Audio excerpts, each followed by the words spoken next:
you are missing nervous system regulation as part of your routine, wellness routine, self-care routine, healing routine. If you deal with chronic stress, chronic pain, chronic fatigue, autoimmune disorder, neglect, trauma from childhood, insert name, your nervous system is probably way out of whack. Here's how you can regulate your nervous system at home without going on vacation. First and foremost, and should be in everybody's toolbox, breath work. Deep breathing breath work, box breath work, box breathing, does not matter. There are too many free resources to count. You should be practicing breath work. The reason why is because breath work helps to tell the body we are no longer in fight or flight mode. It helps to shift the chemical format of the body that stress causes and can move into a regulated, relaxed state. It changes the physiological makeup and it can help release tension within the mental, physical, and emotional form. Meditation, meditation, meditation, meditation. And meditation comes in many shapes and forms. But the mindfulness, the focus, the practice of meditation is contributory, necessary for nervous center regulation. Yoga. I knew, I was going to say it. You knew I was. Somatic yoga specifically. The process of emotional release, stress release in yoga positions is crucial. Your myofascia stores stress within the physical form, within the body. Somatic yoga helps to release that. There are very simple practices that anyone can do at any time of day. All you need is 10 minutes a day and you can do it from your bed. Outside time. Grounding practices does not matter. We are beings of nature. You are meant to experience nature, and it helps to bring about the reminder of stillness to the body when you stop and allow yourself to experience nature in its truest form. 10 minutes a day. Tapping, EFT. It helps to create neurogenesis or rewiring of the neural pathways within the brain. By coupling this with both acknowledgement of the emotions you're experiencing within the body, as well as affirmations of what you'd like to experience, you are telling your body, this was my reality, this is my reality now. Therapy, if you can afford it. There are tons of resources. Most employers provide some sort of coverage in one form or another, and EMDR is typically provided by quite a few therapists now with a specialist certification. EMDR helps process short-term memories into the long-term memory portion of the brain so that trauma triggers, whatever the case may be, is no longer hyper present with you. Vagus nerve regulation. The vagus nerve is a very long nerve that runs through almost the entire body as part of the parasympathetic nervous system. Its role is to send nerve signals to organs to tell them how to function. It helps to control pain. It helps with mood and emotional regulation. It helps control the fight or flight response. It can help tell your body when it's time to sleep, when it's time to eat.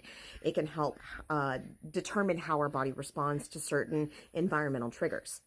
When you have chronic stressors or even acute stressors like injuries, chronic emotional triggers, if you have an out of whack gut biome, if you have poor posture, musculoskeletal issues, there's a lot of things that can cause vagus nerve dysregulation.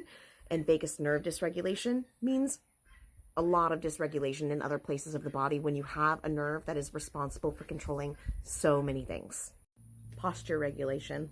This is going to tie back into nervous center regulation and vagus nerve regulation, but posture, specifically vestibular posture, can tell your body, like if you're hunched forward, it tells your body, hey, I'm ready to run, and puts you in a fight or flight response. Whereas if you are in a proper supported upright posture, your body's like, oh, we're balanced, we're regulated, and you are less likely to be triggered in a lot of ways. On top of that, your body is a lot more comfortable and a lot less likely to respond to external stimulus. Vitamins and supplement support. Magnesium's a big one for me. I really like Nello. I take saffron currently.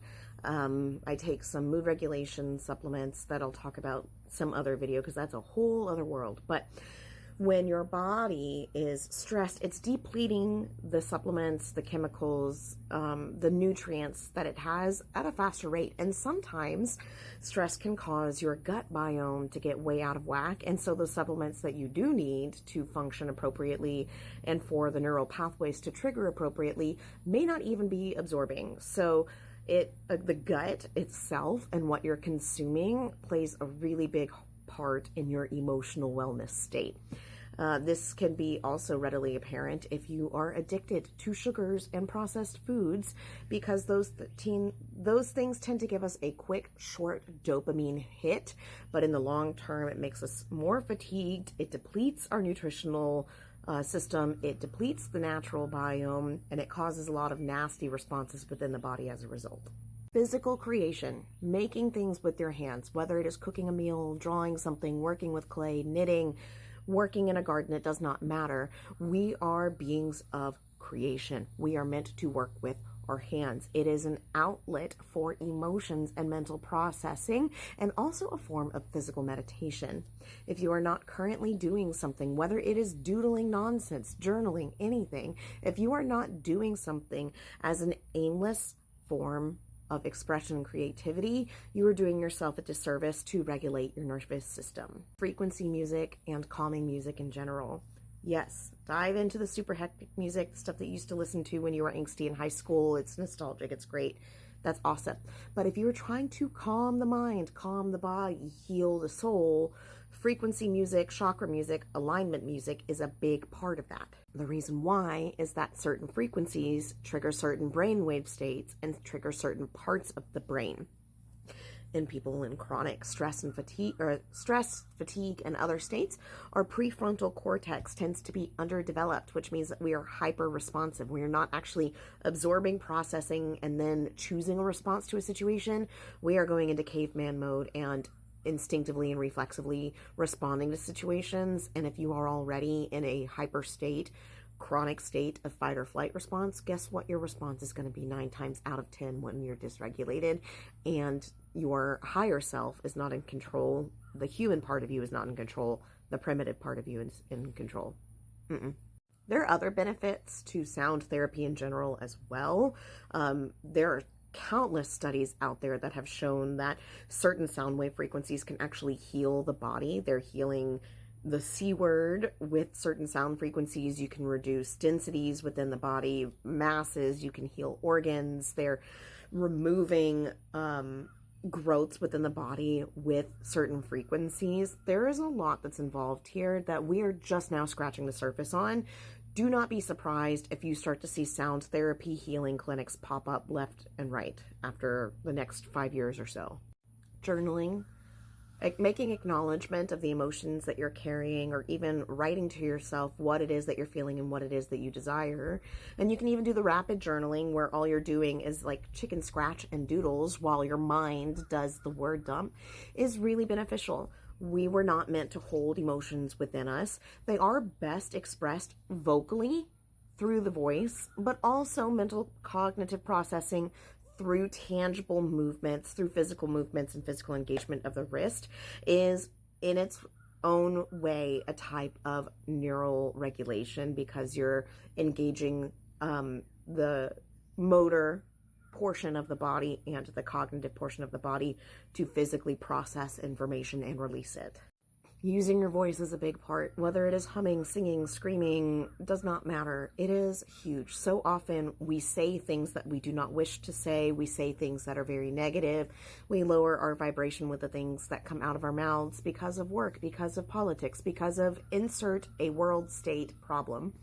And so seldom do we create things of free nature, things of beauty, things of innocence from our voice. And your voice carries frequency. It carries positive intent if you use it the right way. So using it, singing, humming, whatever the case may be, is very healing, very beneficial to your nervous system. This is not a complete list. The list is endless, but it is a list of things that have helped me, and they are all pretty much free and easily accessible for just about anyone to do, and just about anyone can do it. So I hope this helps. Let me know if you want to make this a series or contribute your own ideas on what's helped you regulate your nervous system. Thank you. Best of luck.